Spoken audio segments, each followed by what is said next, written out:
Joe Biden and Vladimir Putin met in Geneva in June this year. The focus of the world was on this summit, but the Geneva summit was lackluster. There was no hostility, but there was also no major breakthrough, especially for the two countries whose ties were at Cold War lows.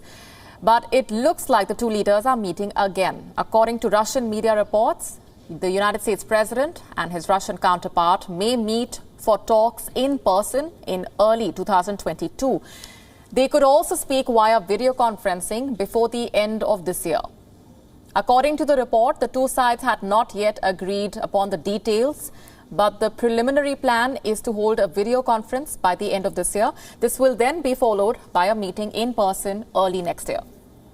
It also said that the two leaders would discuss a set of agreements. These agreements were reached at the Geneva summit. The next round of talks will also have a wide-ranging agenda, ranging from climate change to Ukraine. The Kremlin has said that there is no firm time frame yet for a new round of talks, but both Moscow and Washington agreed that they were needed.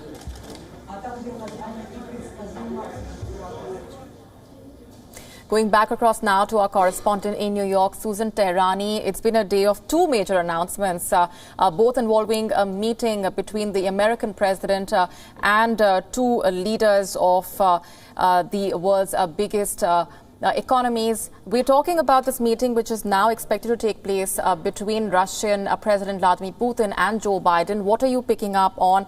What is the expectation on the American side at this point?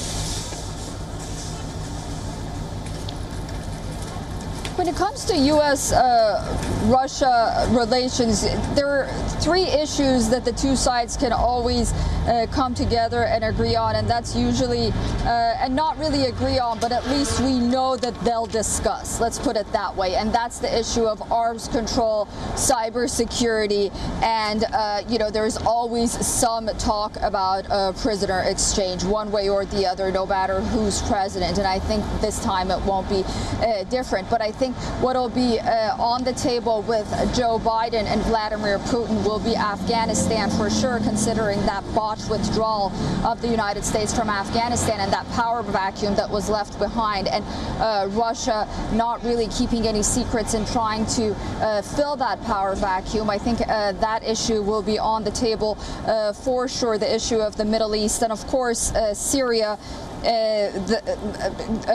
Kremlin critic Alexei Navalny, and also, Ukraine as well.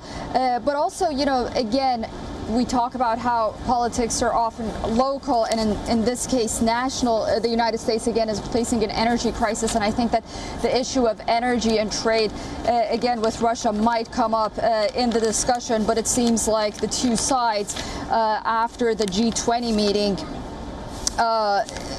there was a desire on the part of the Russian Foreign Minister Sergei Lavrov telling President Joe Biden that it's time that perhaps Russia and the United States on a presidential level sat down and discussed a number of issues. And I think wrapping up the year, perhaps we'll see something of that sort, and then a more formal one in the beginning of the new year. But a lot at stake, and again, we'll have to see what comes out of that. But with Russia-U.S. meetings, as we've seen in the past, keeping expectations low is always a good idea.